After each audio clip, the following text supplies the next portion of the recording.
सभी दर्शकों, श्रोताओं और मेरे प्रिय विद्यार्थियों, सभी को मेरा यथायोग्य सुसमाचार। मैं आज समाज स्टडी NHR यूट्यूब चैनल के माध्यम से आपको परीक्षा के बारे में बताऊंगा कि कैसे सफलता अर्जित करें। यानी हमारा आज का विषय है सर्वप्रथम इस वीडियो में वो है प्रतियोगिता परीक्षा में सफलता कैसे अर्जित करें। इसके लिए हमें क्या क्या करना है और अपने कैरियर का चयन करते हुए हमें किन किन बिंदुओं, उपायों, तरीकों और आयामों का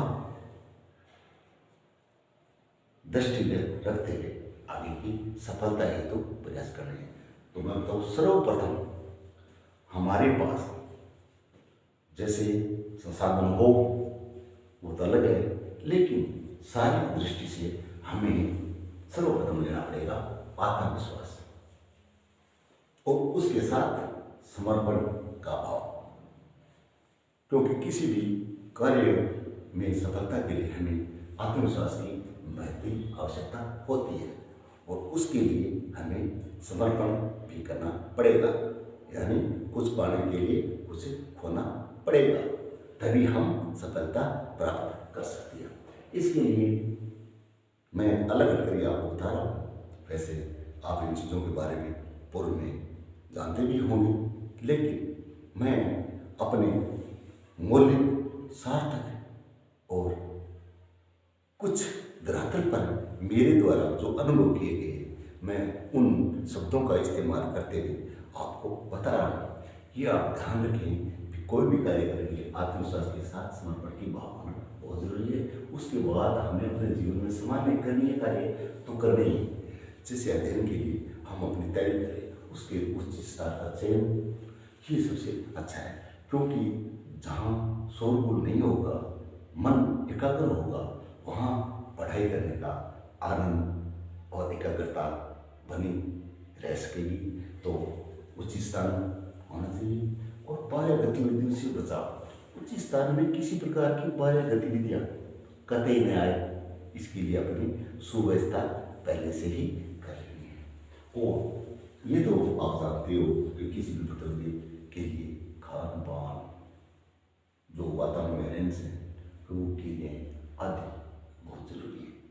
इसके लिए हम नियमितता और समयबद्धता तो अपनाए होंगे। ये के लिए भी आप समय रहते अपने अंदाज में संपन्न करें। पाठ्यक्रम, कोई भी कार्य करने के लिए एक पाठ्यक्रम, हमारे जो लक्ष्य है, टारगेट है, उसको अचीव करने के लिए पाठ्यक्रम की महत्वपूर्ण भूमिका होती है। उसी पाठ्यक्रम कैसा हो, ये हम अपने जिसे अचीवमेंट टारगेट को प्राप्त करना चाहते हैं, उसके लिए हमें एक एग्जाम पैटर्न बनाना पड़ेगा। उस पैटर्न के हिसाब से हम आगे कार्य संपादित करेंगे और पैटर्न में करने के बाद जो हमने पैटर्न बना के ये कार्य हमें ऐसे करना है या हमारा ये सिलेबस है, उसी के अनुरूप हम आगे अग्रसर दिन ब दिन तरक्की करते रहें, यानी बढ़ते रहें। तो सबसे पहले मैं आप प्रतियोगिता परीक्षा में सफलता के लिए जो मूल आधार स्तंभ, फाउंडेशन है, वो है समय का चक्कर। ये जो आप टॉपिक में जो आप सब सब्जेक्ट या टाइम टेबल के हिसाब से आप चल रहे हैं, उसी के हिसाब से बता रहा हूँ कि इसमें समय का चक्कर यानी टाइम टेबल, ये एक महत्वपूर्ण कड़ी है और इसी हिसाब से हमें चलना होगा। इसके लिए हमने लगातार प्रयास करना होगा। समय विभाग चक्र के अभाव में हम कोई भी कार्य समयबद्धता के साथ कतई नहीं कर पाएंगे। ये एक महत्वपूर्ण बिंदु मैंने आपको बता दिया है। ये आप अपने संवेद और अन्य कार्यों के मद्देनजर रखते हुए संपादित करना है। समय विभाग चक्र बनाने के बाद इसी में किसी भी प्रकार की कोताही यानी गड़बड़ी करना अपने आप को धोखा देने के समान मैं मानता हूँ। इसलिए समय विभाग चक्र का पूर्णतः पालन करें, अपने सर्व एक से समय विभाग चक्र बनाए। इसमें किसी प्रकार की कोई काटछाट कतई नहीं करे। और जैसे कहा भी गया है, काल करी सो आज करे, आज करी सो अब ओवरी करेगा कब, जब पल्ले हो जाएगी। यानी कहने का तात्पर्य ये है, एक कोई भी कार्य करने के लिए और अपना टारगेट जो लक्ष्य एम जो हमने चयन किया है उसके लिए समर्पित होना पड़ेगा। तो हम निर्वाचक के मुताबिक अपने शिक्षण कार्य को जारी रखेंगे। उसी के साथ कैसे ये तो जैसे शब्दों का खेल है, हमें एक दूसरे शब्द का मेल मिलाप आपस में करते हुए अपनी व्यवस्था अनुसार कार्य करना है। क्योंकि कहा भी जाता है, आगे भी कहा जाएगा, अब भी कह रहे हैं, पीछे भी कहा कहते कि सफलता के लिए कोई लघु मार्ग नहीं है। ये भी आपको ध्यान रखना है। तो कन्या कार्यक्रम में भी आप जैसे भी समझो, अपने अध्ययन विषय का चयन कीजिए और उनको सुव्यवस्थित और सुसज्जित रखिए। किताबों से बड़ा कोई मित्र मैं नहीं मानता। हाँ, अपने व्यावहारिक जीवन में सामाजिक बदलाव के साथ कुछ नए नए मित्र दोस्त बनते जाते हैं और वो हमें अपेक्षित सहयोग भी करते रहते हैं। लेकिन इसमें आपको एक ध्यान रखना है कि जैसे मित्र बना लिए, उनसे हमें अनुभव भी ग्रहण करना है। उनके जिसने अचीवमेंट किया है उसे तो करना ही करना है। हमारे बुजुर्ग जो किस विषय में विशेषज्ञ है, वैसे तो मैं ये मान के सकता हूँ कि इंसान कोई अपने आप में परिपक्व नहीं होता, उसमें कुछ त्रुटियाँ गलतियाँ होती रहती है। जैसे पुराने ज़माने में हमारे बच्चे बताते जाते थे हमें कि इंसान गलतियों का पुतला है, पराय हो ही जाती है।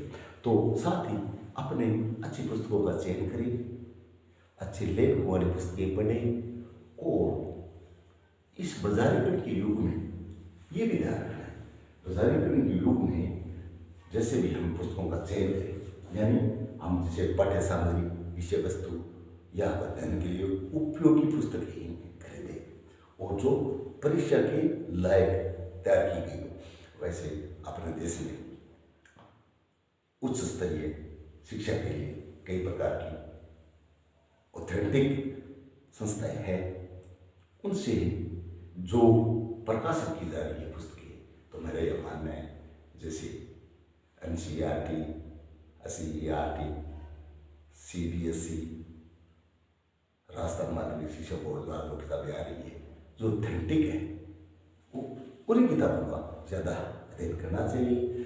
मैं किसी लेखक या गाइड के प्रति अपने आप को उनके प्रशंसा के लिए कुछ भी नहीं कहूँगा। ये मेरी व्यक्तिगत इच्छा है कि ये जो बाजारीकरण के युग में आप सोच समझ के किताबें खरीदें या अपने उपयोग में लाएं, अच्छे लेखकों की लें, उसका चयन आप अपनी ईमानदारी के साथ करें तो ज़्यादा बेहतर होगा। साथ में जिस विषय पे आपको इसके बारे में बता रहा था, धैर्य, किसी भी प्रतियोगिता परीक्षा की सफलता के लिए धैर्य, धीरज ये बहुत जरूरी है। और इसके साथ शौर्य, साहस की कमी कभी नहीं आनी चाहिए। वैसे तो वातावरण में हम जिसमें रहते हैं उसमें हम डर जाते हैं बचपन से ही, क्या क्या नकारात्मक हमारे पे प्रभाव पड़ रहे हैं, उनसे हम कैसे बचें। ये तो अपनी दैनिक दिनचर्या जो भी होती है वो अपने समय समय करते ही रहते हैं ना। हमें पता है कि आस पड़ोस में क्या हो रहा है, कैसा खान पान करना चाहिए, कब करना चाहिए, कैसे करना चाहिए, क्या उचित है, क्या अनुचित है, ये तो आप भली बातें पूर्व से ही जानते हो। तो भय को कदापि न आने दें।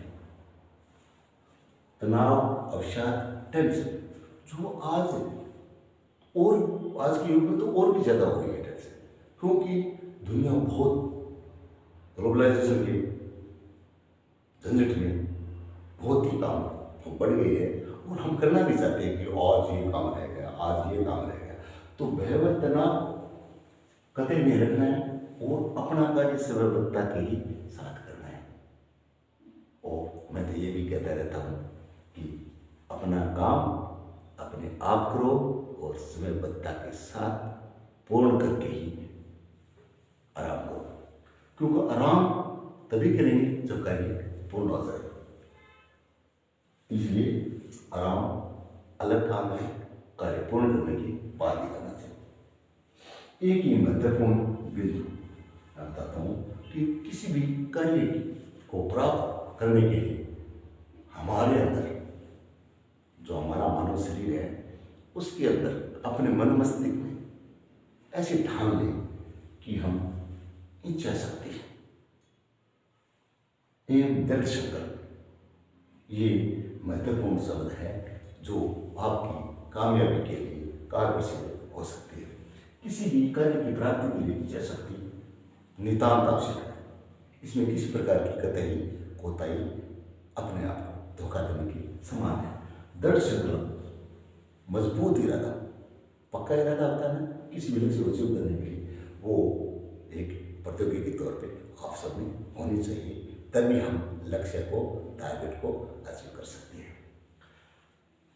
प्रश्न ये उठता है, बार बार ये आते हैं, हम सोचते रहते हैं कि वो कामयाब हो गया, मैं कामयाब नहीं होगा, क्या है, कौन सी समस्या है। ऐसे तनाव वाले जो भाव मन में पैदा होते हैं, उसके लिए शांत स्वभाव और एकाग्रता के साथ अध्ययन करना ज़्यादा उचित होगा।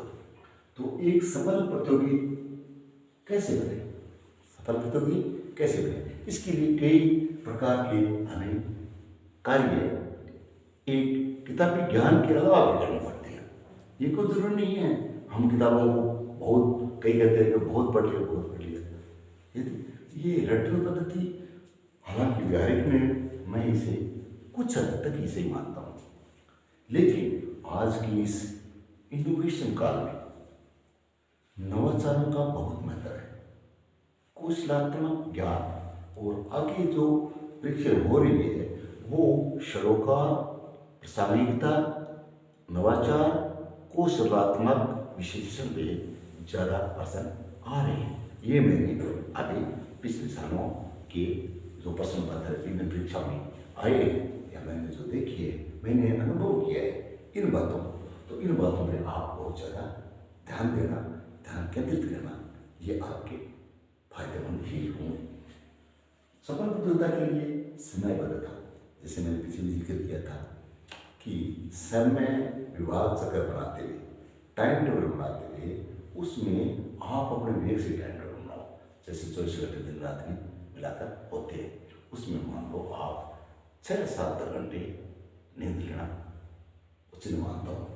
उस अन्य कार्य के साथ कुछ घंटे आप 5-6 घंटे छोड़ दो, और अध्ययन के लिए आप दैनिक रूप से 10 घंटे, 9 या 10 घंटे आप जरूर अपने समय का चक्कर में जरूर शामिल करें, और समयबद्धता में किसी प्रकार की गड़बड़ी कभी नहीं होनी चाहिए, ये मैं आपको पहले भी बता चुका हूँ।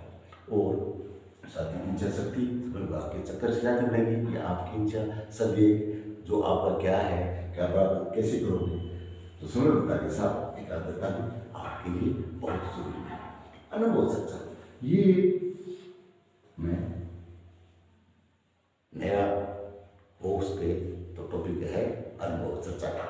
इसके लिए आपको क्या करना पड़ेगा कि जो अपने आस पास जिस प्रकार किसी क्षेत्र में तरक्की की है, जिन्होंने उच्च पद हासिल किया है और हमारे लिए वो प्रेरणा स्वरूप बने, जैसे गुरुजन हो, संत हो, महापुरुष हो, उनकी जीवनी हम पढ़ के उनकी विचारधारा को हम अपने मन मस्तिष्क में लेकर चलते हैं, तो उनके विचारों का आप अपने दिमाग में एक संकलन, संग्रहण, कलेक्शन कर लेंगे और उन्हीं के अनुरूप आप कार्य करेंगे, क्योंकि चयन आपने किए। महापुरुषों का चयन आदर्श व्यक्ति के रूप में आप चयन करते हो, तो वो हमने किए, इसलिए उनके विचारों में चलेंगे। जिसके विचार से हमारी भिन्नता हो तो ठीक है, वो आप मत लीजिए। हमें तो अपने चुने हुए आदर्श व्यक्तियों, महापुरुषों के गुणों को अपनाना है, और किसी व्यक्ति के लिए कोई महापुरुष आदर्श व्यक्ति हो सकता है, ये खुद की इच्छा पर निर्भर करता है। तो समयबद्धता और एकाग्रता और अनुभव चर्चा, आपको एक मेरा एक अनुभव बता रहा हूँ। जो मैं आपको बता रहा हूँ वो ये है कि आपस में जो अपने मित्र मंडली दोस्त होते हैं उनके साथ आप ज़्यादा तो नहीं, दिन में आधे या पौने घंटे डिस्कस करो। तो उससे जो जैसे कोई विशेषज्ञ है, वैसे विशेषज्ञ तो कोई होता नहीं, लेकिन कई विशेषज्ञ होते हैं, नकारा भी नहीं जा सकता। अनुभव चर्चा के बाद में ग्रुप डिस्कशन, समूह चर्चा, ये बहुत महत्वपूर्ण पॉइंट एक बार फिर है। तो अपने साथियों के साथ बैठकर, जैसे मैंने पीछे बताया, आधे या पौने घंटे जरूर किसी एक टॉपिक में जो आपने अध्ययन किया है, हो सकता है मित्र मंडली में निकल को चयन किया है या आगे आने वाले दिन में कर ले भी, हम कल 1 घंटे या पौने घंटे इस विषय पे चर्चा करेंगे। तो आप अपने सहयोग से, बुद्धि से इसकी तैयारी करके आए और हम आपस में बहस करेंगे, वाद विवाद करेंगे, और वो वाद विवाद तर्कशील एवं सार्थक होना चाहिए। और ये इंडिकेटर हमेशा रखना चाहिए कि कौन सी बात किस रूप में हम स्वीकार करते हैं, हमारा मस्तिष्क स्वीकार करता है, और हम किस रूप में आगे प्रकट कर रहे हैं। तो कई बार हम बातों में कहते हैं इसने बहुत अच्छी बात बताई, ये देने जीवन में उपयोगी है, दिस इज गुड पॉइंट। तो वो भी हमें ध्यान रखना है। तो साथ ही ग्रुप डिस्कशन आदि भी हमें ध्यान रखना है। इसलिए इस कार्य को करते हुए हमें आगे बढ़ना है। अब मैं आपको ये अपना टॉपिक जो चल रहा था, मैं आपको बता रहा हूँ आगे कि जो हम सफल प्रतिनिधि कैसे बने। इसमें मैं एक आपको कुछ उदाहरण स्वरूप बात बताना चाहता हूँ कि जिसके लिए आप एक सेंटेंस याद रखें। सफलता प्राप्त करने की प्रक्रिया कभी समाप्त नहीं होती और असफलता कभी अंतिम नहीं होती। इसका मैं ट्रांसलेशन अनुवाद हिंदी में करता हूँ, यानी success is never ending, failure is never final. कहने का तात्पर्य ये है, कहने का आशय ये है आपके लिए कि असफलता से कभी हतोत्साहित निरुत्साहित न हो, ये अपने मन में ठानो, ये जरूरी है। आदमी असफल होता है, हम कई बार ठोकर खा के गिर जाते हैं, लेकिन तत्काल संभल जाते हैं, ये अपनी महानता है। यानी हम कोई कार्य के प्रति लगाव रुचि के साथ लगे हुए, ठीक है, ठोकर लग गई, कोई बड़ी बात नहीं, आदमी असफल हो जाता है। चींटियाँ कितनी बार असफल तो हमने छठी कक्षा में ऐसा पढ़ा था, चींटियाँ बहुत बार असफल होती है, लेकिन वो अपने लिए एक नमूना या मॉरल आदर्श प्रस्तुत कर देती है। तो बीच में ही मैं आपको एक भय का उदाहरण देता हूँ। भय का ये मैंने भय और तनाव ये जो डाला था, इसके लिए आप मन में किसी भी प्रकार का डर या भय नहीं रखें। एक बार क्या हुआ था, किसी आदमी के, क्योंकि हर आदमी की अपनी अपनी नेचर होती है, प्रकृति होती है, चित्र होता है, स्कोप होता है, वो जिंदगी में चलता रहता है। क्योंकि ये तो आप मान के चलते हो कि आज तक दुनिया में जितने भी इंसान मानव जन्म लिया है, उनके चेहरे और उनके अंदाज अलग अलग होते हैं। ये चेहरे और अंदाज है, इसमें आपको ज़्यादा नहीं उलझना है। मैं आपको ये बताना चाहता हूँ कि चेहरे वो नहीं होते जो मेकअप लिए हुए हो। सफलता के लिए चरित्रवान होना ज़्यादा बेटर है। इसलिए मैं आपको एक, जैसा पहले पीछे में बताया था, मैं आपको उदाहरण देता हूँ। भय अब बहुत उच्च पदों में होते हुए भी कई प्रकार के हमारे में अवगुण कहते या कोई दोष, रोग, बीमारी हो जाती है, हो भी जाती है, इंसान की अलग अलग कारणों से कुछ बीमारियां हो जाती है और कुछ जो सर्वनिर्मित भी होती है। आप कह दूंगा आपकी सर्वनिर्मित बीमारियां कौन सी होती है, तो सर्वनिर्मित बीमारियां बहुत होती है जो लगभग आप अपने आईने में दिल में झांक कर देखोगे तो ऐसा कोई व्यक्ति नहीं है, मैं ये दावे के साथ कहता हूँ और वादे के साथ कहता हूँ कि ऐसा कोई इंसान नहीं है जिसमें कोई एक कमी न हो और वो कमी पराए छुपाना चाहता है। शाश्वत सत्य है, हकीकत है, आप मानो या ना मानो, मैं तो ऐसा मानता हूँ। ये मेरी अभिव्यक्ति है जो मैं आपको अनुभव के तौर पे बता रहा हूँ। अब मैं आप विश्व की महान शक्ति अमेरिका है, मेरे याद आ रहा है, मैंने वो काफी पहले पढ़ा था। निक्सन राष्ट्रपति थे, तो उनके निक्सन जो राष्ट्रपति थे, हाँ रिचर्ड निक्सन पूरा नाम याद आ गया मेरे, वो एक प्रकार के भय से ग्रसित थे। भय मतलब उनके एक प्रकार का फोबिया था। फोबिया शब्द अंग्रेजी का है, तो मैं आपको क्यों न थोड़ा हिंदी अनुवाद भी बता दूं। दुर्गति, एक प्रकार का भय जो वास्तव में नहीं होता, लेकिन उससे मानव जीवन में वो होता है। तो अपोलो 11 की यात्री अंतरिक्ष चांद से लौटकर वापिस आ रहे थे, तो राष्ट्रपति रिचर्ड निक्सन ने उनके स्वागत के लिए कुछ करना था। तो उन्होंने बता दिया कि इसमें जो चांद पर यात्री महानुभाव जो वे उनका नाम था कॉलिंस। तो राष्ट्रपति निक्सन को कॉलिंस की बड़ी गिरदारी से फोबिया था। तो जैसे ही वो चांद पर जाने की सफलता के बाद राष्ट्रपति निक्सन से मिलने जा रहे, तो उन्हें संदेश दिया गया कि कॉलिंस अपनी दाढ़ी को साफ करके ही आए। तो बहुत उदाहरण है इस दुनिया में। आप जितने भी ये चरण जो मैंने बताए हैं, इनके बहुत लाखों उदाहरण, बुद्धिजीवियों के उदाहरण, महानुभावों के उदाहरण, जिसने बहुत ही अनुभव किया है, हम अपनी जिंदगी में पढ़ते आए हैं। सोशल मीडिया का ज़माना है, आप इन्हें कहीं से भी प्राप्त कर सकते हैं। तो ये हुए अपने बात भय की, तनाव की, एक बार पुंज।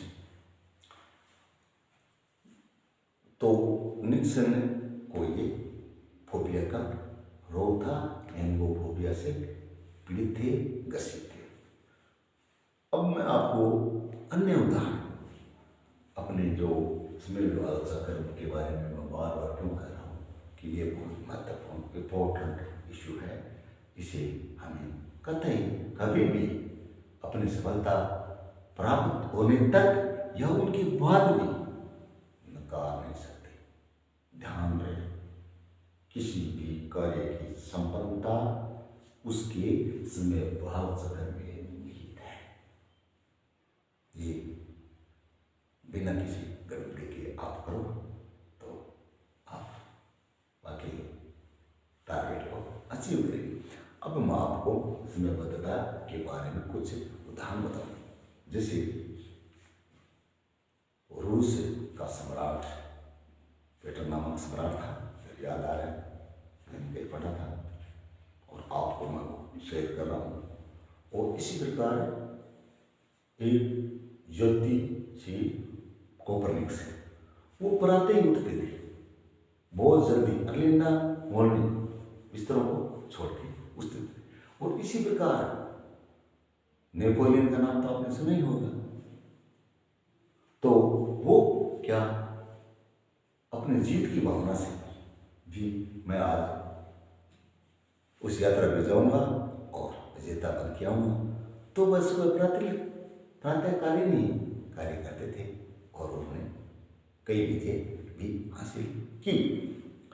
तो समयबद्धता के बारे में ये भी कहना चाहता हूँ कि जो मैंने पूर्व में भी आपको बताया था कि आराम है, पंडित ने जैसे कहा था, तो बिल्कुल तो हराम नहीं है, लेकिन नेहरू जी ने ये इस निर्णय कहा था कि आप आराम जरूर करो, जो शरीर के क्षमता के अनुसार या शरीर को चलाने के अनुसार या स्वास्थ्य का ध्यान रखने के लिए जरूरी हो, पर्याप्त हो, वो तो आप करो। जैसे आप 2 दिन नहीं सोओगे तो सारा काम अस्त व्यस्त हो जाएगा और अपना समय गड़बड़ा जाएगा, फिर क्या फायदा। तो आराम तो अवश्य करिए। एक मैं आपको बताता हूँ कि कई बार व्यक्ति को आलस्य चढ़ जाता है, तो आलस्य के लिए तो ये आप जानते ही हो, आलस्य की शराब का प्याला है, ये तो ध्यान रखो। आलस्य ही शराब का प्याला है। आराम करें, लेकिन अपना काम करने के बाद करें, पहले नहीं। इसलिए समयबद्धता जरूरी है। यानी रोज अपने टाइम मैनेजमेंट के साथ अपने अंदर स्फूर्ति उत्साह बनाए रखें, तो सफलता आपके कदम अवश्य चुमेंगे। और अपने आप को परखिए। दिन में आप जो भी कार्य किए, एक बार अपने आप का समूल्यांकन कीजिए कि हमने क्या कार्य किया, इसकी जो हमारे लिए क्या उपयोगिता है और इसमें मैंने कौन सा कार्य गलत कर दिया, तो आप उसका मंथन कर सकते हो। और रात दिन पढ़ना जरूरी नहीं है। कई युवा, जैसे मैं अक्सर कहता रहता हूँ, कई युवाओं में जोश होता है लेकिन होश नहीं होता। इसके साथ अपने यहाँ है ना एक शब्द और भी जोड़ सकते हैं, जोश के साथ होश होना। ये मैंने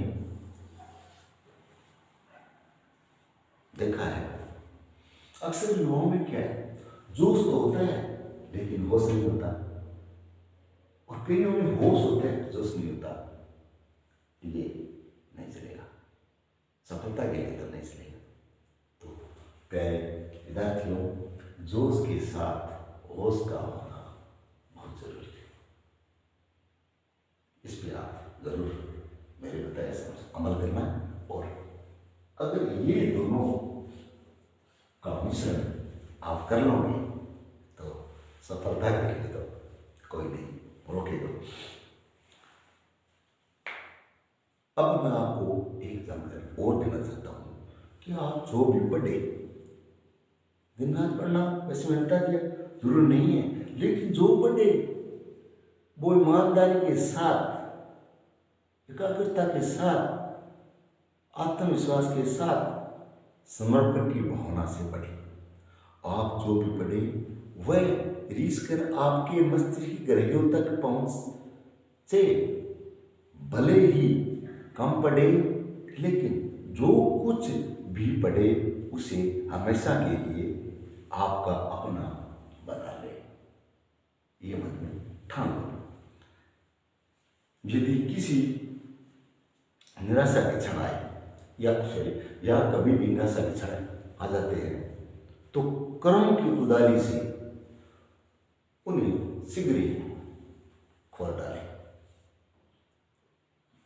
यही हमें सफलता के मार्ग में, तरक्की के मार्ग में अपना मनोबल बढ़ाने के लिए उचित लगेगा, और हमें एक जोश के साथ होश भी आएगा। प्रतियोगिता परीक्षा की तैयारी हेतु आपको मिसाल बनने की जरूरत नहीं है। सफलता के लिए मिसाल बनने की जरूरत नहीं है, बस एक टॉर्च ही बन जाए तो बेहतर है। तो संक्षेप में मैं आपको यही बताना चाहता हूँ कि मेरा विश्वास है कि इन ऊपरी उपायों को व्यवहार में लाकर आप अपनी सफलता की मंजिल के काफी करीब पहुंच सकते हो। कहा भी गया है, जो हमें छठी कक्षा में गुरुजी पढ़ाते थे, वो कविता मेरे थोड़ी बहुत याद है और मैं वो बाल सभा में कविता सुनाता भी था, बड़ी रुचिकर लगती थी। कोशिश करने वालों की कभी हार नहीं होती, लहरों से डरकर नौका पार नहीं होती। बिल्कुल सत्य है और मैं दैनिक जीवन में खुद इसे हमेशा ही अपनाता रहता हूँ और ये पंक्तियाँ मुझे याद भी आती रहती है। इसी के साथ आज का ये सेशन यहीं पर समाप्त करने के लिए मैं अपने आप को यहीं विराम देता हूँ। तो मेरा ये वीडियो आपको कैसा लगा, सब्सक्राइब करें, शेयर करें, कमेंट करें। अगले वीडियो में फिर मिलेंगे।